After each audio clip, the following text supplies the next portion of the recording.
Hi everyone, here we are with video 6. As you can see, I changed the angle of where I'm sitting in my apartment, so you do have artwork in the background now. I hope this is a better view. So, I know that this is crunch time with several class assignments and your other course. In some ways, this might feel like an exciting time as different strands of what you have been thinking about, reading about, discussing in both courses are starting to come together. And in other ways, it can feel overwhelming. But this is an important point in your learning process as you are indeed beginning to synthesize many elements of this course together. So where I wanted to start off is just by sharing for many, many years at the Davidson School, in our first year master's course called Pedagogic Skills, we have taught the traditional Bloom's taxonomy, in which the highest level of the taxonomy is evaluation and the second highest level is synthesis. A few years back, I was introduced to a revised version of the taxonomy that some of you might be fully familiar with, in which the second highest level is evaluation. Can the student justify a stance or a position? Can they appraise, argue, defend, judge, select, support, value, or evaluate? Which is a lot of what we do in a doctoral program when we're talking about different pieces of text. In this updated version of the taxonomy, the highest level is creating, which definitely jives with where I like to end up and help my learners end up as an educator. Can learners create a new product or point of view? Can we assemble, construct, create, design, develop, formulate, or write? I offer this now. I'm sure many of you are familiar with the Bloom's taxonomy. You don't need me to teach that to you, but I find it to be a useful construct to think about right now as we're shifting from topic 5 to, we're right in the middle of topic 6 right now. We're shifting really from evaluation, which was our last stop was VoiceThread, to where we are moving next and where we'll really be for the rest of the semester, to creating. And you've really moved through the taxonomy, this updated taxonomy. In this course, you started off with understanding, explaining ideas and concepts in the early reading assignments and Blackboard, applying, using this information in different ways, in new ways, in the beginning development of your research question. You are applying what you are learning to developing a research question, an original one. Analyzing and evaluating are the next levels. And I've appreciated your discussion and comparison of the two dissertations. I'll talk about that in a second. Particularly your identification of the various elements that comprise dissertations, how the two researchers have claimed what you identified as their positionalities, and how they've selected methodologies to fit with their research questions and worldviews. And evaluating, again, you've been evaluating the work of your peers as you offered feedback on their research questions and their emerging proposal ideas. As seasoned professionals, you're very good at all these skills, and you can easily manage them. That is obvious. So now we're moving into the highest level, creating. Again, creating a new product or a point of view. Again, assembling, constructing, creating, designing, developing, formulating, and writing. So as you're beginning to really start delving into developing your own mini research proposal, this is an opportunity for you to practice developing, interrelating literature review, theoretical framework, research question, and methodology. Again, I know this is a contained assignment. You're not going to be seamlessly weaving it into one product. I'm asking you to answer different pieces in your proposal, but you're beginning to practice this skill, which will serve you so well as you continue on in the program. How is your evolving question informed by other prior and current conversations is really where you're at right now and what you're practicing right now. As we have moved into week 6, the Google Doc assignment is an opportunity, as you've probably seen, to begin to get comfortable with various terms and worldviews that will inform your own positionality eventually. And when I was at Teachers College, we were required to write in our dissertations our own epistemological stances, really spell it out. You might or might not do that here. If I'm on your committee, you probably will. You might not have to put in your dissertation, I embrace a post-positivist stance. I believe there's no objective truth to be discovered. You might not ever write that in a research article, but you need to be clear for yourself where you stand, at least right now. It could change, it's okay. And the purpose of your research from your own perspective. This will inform the type of research in which you choose to engage, the ways your research questions are worded and structured, and eventually the types of methodologies that you will select. In your final assignment, you will be considering how a research project would be structured from both a positivist and a postmodern view. And Saul asked me a question about this to clarify, though postmodernism is quite nuanced and complicated. Of course, for the sake of this environment, and sake of this assignment, I will ask you to look at methods from a positivist stance, and then all the other epistemologies that fall out of positivist we can group as postmodern for the sake of this assignment.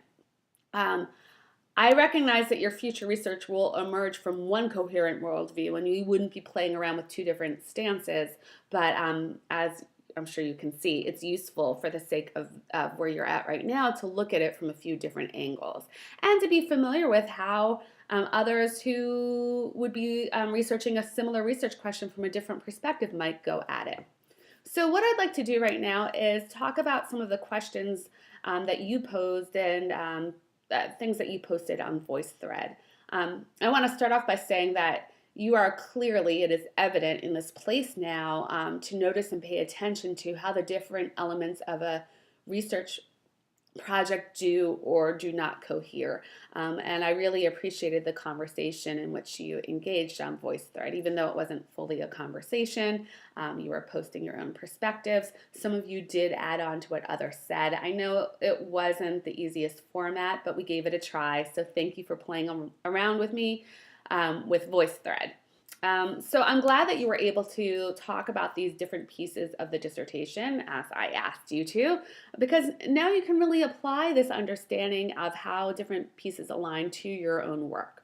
So first of all, talking about the aligning of the elements. As you all noticed, questions, the way they're framed, impact data collection, and literature refines questions, and also informs the theoretical framework, and all this is impacted by our worldviews. As many of you have noted to me in individual emails and also on VoiceThread, this is a quite discursive, iterative process. Many of you have refined your research questions based on your beginning to delve into the literature, and this is what happens. Some of you noted that you feel like Debbie Miller wrote her literature review after she had gathered her data. This is quite possible. Chargel did not, I know, because I was on her committee. But this does, as you know, impact the way we talk about our findings. And this is definitely something to consider. I'm glad that you're noticing it. Many of you noticed that they connected the literature review back to their research questions, or at least some of you noted that Chargel did quite clearly. This is quite useful to do because, again, you're trying to not look at these as disparate pieces of dissertation, but how they all are in service and helping one another to help the reader to understand what was explored. As some of you noted, and I want to talk a little bit more about, I said a few weeks ago when we were talking more about literature reviews, it's useful to see the literature review, a good literature review, as setting the stage for what will come next in your dissertation. By the end of the literature review, it's really the ta-da. It's why you're able to, if you've done a good literature review, you're able to come in and say, so here's why there's a need for my own research. Either because it expands upon conversations, or it adds a very missing element, a palpable missing element, It adds a new dimension to what's already been researched or discussed. It starts a new conversation, but you should, by the end of the literature review, be able to tie these different pieces of your literature review together to be able to say, this is how all this literature now informs my own project. You're building a case, basically, in your literature review, and many of you noted that, specifically with Chargel, that she was doing that you don't want to see it as a separate floating chapter, or if you're writing a research article, again, that you don't see it as a separate piece. If it's done well, you can then, as some of you noted, later draw on it to help you in your discussion section.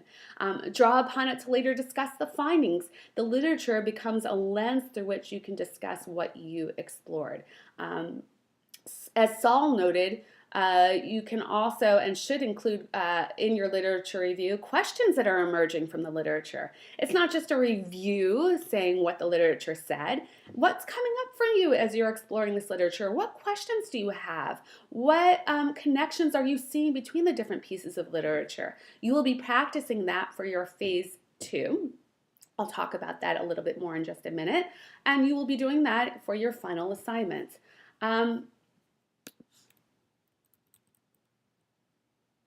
Kathy had asked a question, had said something about questions about justifying the methodology within the write-up. She was wondering about that.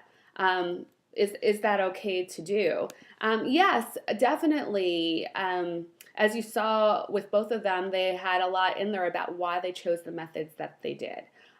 So yes, you certainly, that's really great to include within your research write-up why you chose the methodologies that you did, and if there's ways that you're discussing theory around methodology within your literature review, that's also useful to include in there.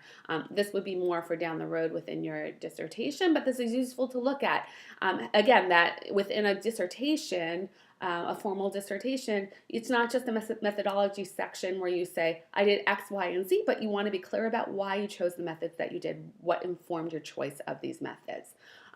So all of this relates to the question of the ethics, which Kathy's brought up several times and which I'm actually asking you to explore in topic 6. Ethics relates very much to our worldviews. Some of you are asking, is it okay to study what is familiar to us? Kathy asks, is it okay to study our own institutions? Well, again, there's no right or wrong per se. It's going to depend on where you fall across epistemologies and ontologies. What do you believe is, can we know, do we want to know, and how can we know it? And can we ever know it? This might seem like really weird questions to ask. They're very huge questions, but they always inform our research, and they should inform our research. So what do you want to know, and how do you believe you can best know it? Hopefully, as your, and some of you were asking, well, do we start from our ontologies and that informs our project, or do we have an idea of what we want to study and then we figure out where we fall? Well, yes to both. I think, again, once again, it is an iterative process. You are going to choose theoretical frameworks that help to support you in developing your project. Hopefully, you will also be open to looking at other ways of that fall outside of your immediate perspectives. And then you will land, hopefully, on developing a project that, that does align with what you feel like you can know and want to know. There are many complications attached to engaging in practitioner research, action research. You'll be reading a little bit about this in the punch reading, topic 6. I believe it was also in the Hatch reference to practitioner research or action research. As I will repeat again and again, we want to be honest about these complications and complexities, and as best as possible address them and engage with them within the write-up of our research. We wanted to understand our own biases and be open about them. We are, well, I would say from a post-positive perspective, we are always a part of the research. Even if we're not studying our own institutions, we're always there. We're collecting the data. We're interacting with participants. That's my own perspective. We are never neutral. Clearly, if you're doing action research, practitioner research, it hits closer to home. And if you are interested, I know you're going to be taking a full course with ARIA next semester on action research. You will delve more into the complexities and ethics and things that we need to consider if we are engaging in this type of research. So there is no right or wrong, and as I've just said a million times, you want to choose the best methods that align with both how you can best answer your research question and where you fall along the spectrum of epistemology. Laura H. had talked in a personal email to me. She talked about how she's now recognizing many of the assumptions that were embedded in her regional research question. What she had assumed, for example, did she assume that Hillel professionals, early professionals, are studying text or are interested in studying text? These are great assumptions for all of us to uncover with our research question. Step back and consider, what assumptions do I have about who I'm going to be studying and where the biases that you're bringing and the past perspectives that impact your research. And the more that you can talk, I believe, about it within your first few chapters of your dissertation, the rationale for your research. This doesn't need to be a full narrative perspective of disclosure of who you are and where you come from, but if you can develop a framework for the reader of where you arrive in your intersections with the research, I think it makes it a more honest study. And I'll just keep saying it again and again, you want to be transparent about your positionality.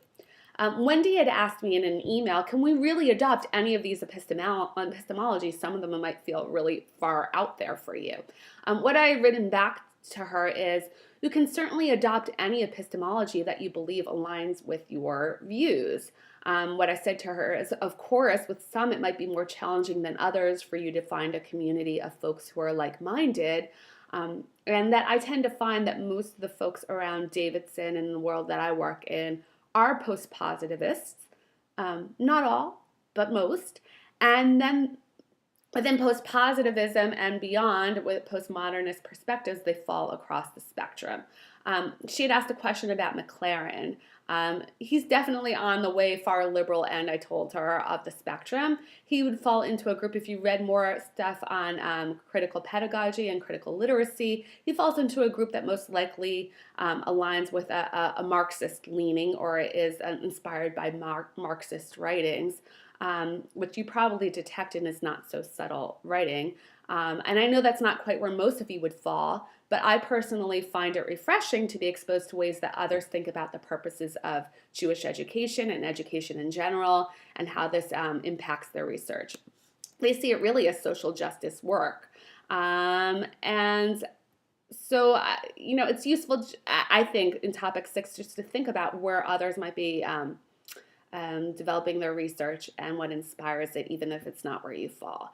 And I think that critical pedagogy also can, even if you don't, you're not rooted in the Marxist leanings, it has been the impetus for developing participatory research, which you'll read a little bit about in topic 6, and certainly as you move along with the program and back to praxis. So it's good to be familiar with these readings, even if they're not completely what jive with where you fall. Wendy had also written to me and asked about, well, is it okay if we find in different elements of our life that we see ourselves aligning with different epistemologies? For example, in parenting versus being a teacher versus being a friend. Well, as a postmodernist, one would say yes, because you were reading about discourses. The idea around talking about discourses is we never have any one identity, and we shift and mold. And as many of you use the word, knowledge is not static. Some of you talked about that in the Google Doc, I believe. That yes, absolutely, that is okay if you're noting that and struggling with that a little bit right now. And again, this might shift and change as you move through the program where you find where you fall, but it's useful to begin playing around with it. And Andrew had also, he'd spoken in VoiceThread about the striving to create a balance between practitioner and researcher within this program. And hopefully you're finding that as you're exploring on several of these epistemologies that there is possibility of aligning those two in what you research, blending the identities, as he said, and being able to find a way, if this is interesting to you, to be blending the two when you're enacting your own research study. Maury had noted that the rationales for our work, that these two folks, that Rebecca Shargell and Debbie Miller had talked about the rationales for their studies, as I just said a few minutes ago. Yes, this is really useful, and Maury also talked about that it became clear from their two dissertations the need for the field. Well, yes, you will also be noting that when you develop your dissertations. Why is there a need for the particular research that you're doing, and how can it impact the field? So I'm glad that you're noticing that. A bit about, some of you noted about the role of theory, and I had asked you to talk to that in VoiceThread. As I just said a few minutes ago, Maury had noted that these two found theories that were compelling, and we want to find theories that are compelling. And I hope now, as you're exploring literature, that you're looking at pieces that maybe wouldn't immediately be the people that you would align with, and maybe they will expand your thinking around this type of research. Many of you noticed that there are intersections of theory. Specifically, many of you said in the Shargell, but also in the Miller. You're pulling from outside the Jewish educational world, even from outside education, and that is completely fine if you feel that it's helping you to develop your framework. And some of you are probably, as I just said, finding pieces of literature that you might not have originally thought would support your study. This is very important, and it will help you to step outside of your assumptions, as I said a few minutes ago, to expand your lens and to consider other possibilities. So as we're all seeing, it's all cyclical. The findings and the discussions within your ultimate dissertation, you will be viewing through your theoretical framework, but then ultimately you will be developing new theories. Saul had said something about the role of the committee, and maybe one of you else did as well. Yes, your committee, you will choose folks very carefully to be on your committee that you feel will be able to give you very good guidance and feedback. But these are different personalities, and they do offer advice. They come from their own perspectives, and you will see many of their influences within probably your dissertation. I was on Rebecca Shargell's committee. As you get to know me better, you will probably see a lot of my influence. I read her dissertation and gave her a lot of feedback. You might choose people to be on your committee who you feel like strongly align with where you're at, and some people who you know are going to push you outside of your comfort zone. But yes, your committee will help you to edit.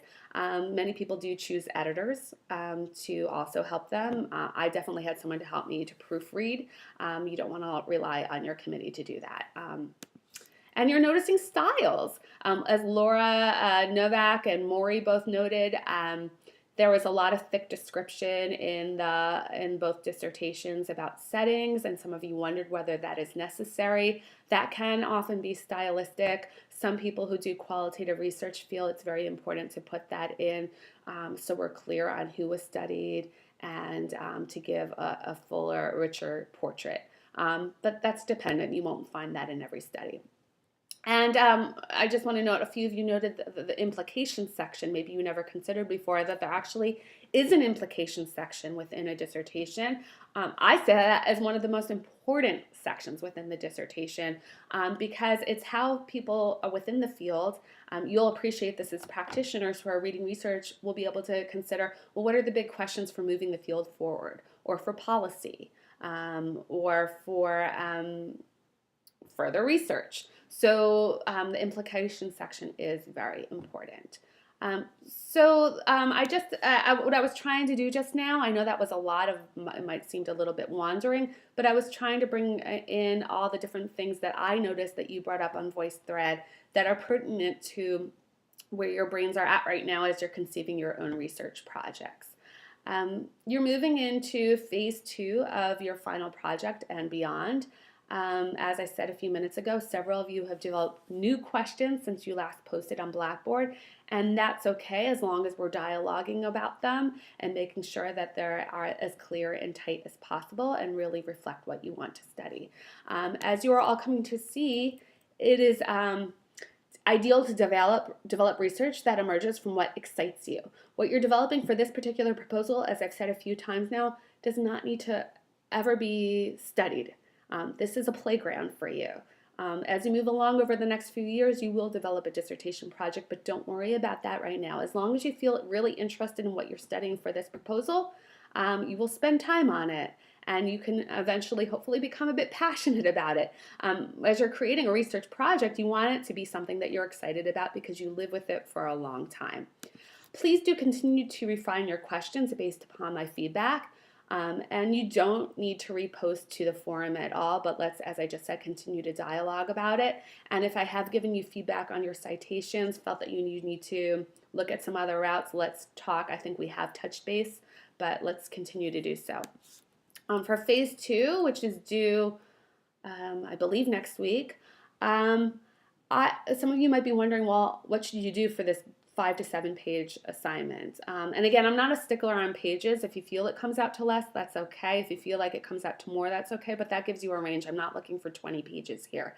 I would really start by developing your own abstracts of the readings. Not use the abstracts that the authors developed, but instead see if you can summarize the readings for yourself.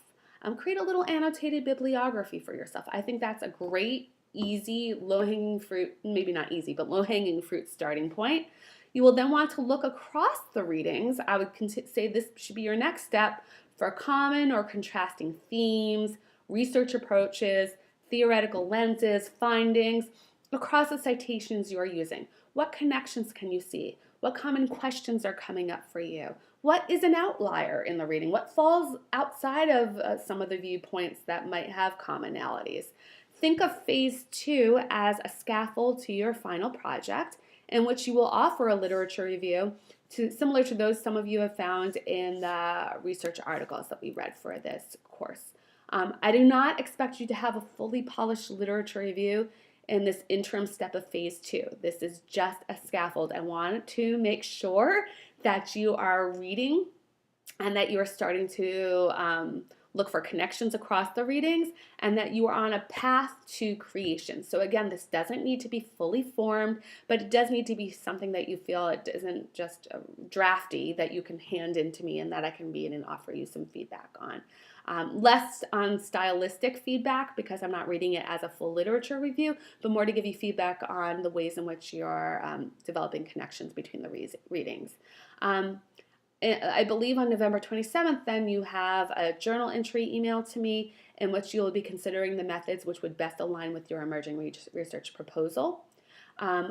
I will on December 9th, that Monday that you're in New York, have Sarah is offering me once again an hour to meet with you, which I'm happy about and pleased and thankful. At that time, we can talk about some big questions that are coming up that you'll pose to me in advance in preparation as you're beginning to prepare and think about your research, your final projects. So I know that this is a lot, most especially reading for your literature review. Hopefully by breaking down the process for you into chunks, you will be able to connect the different pieces and tie them together by, and you'll start doing this the week prior to December 18th. Probably. You're not at that phase yet, so take it in steps, and I will help you as best I can to go through the process. And I know this is a very, very long video. Apologies, so watch it at your leisure. See you soon.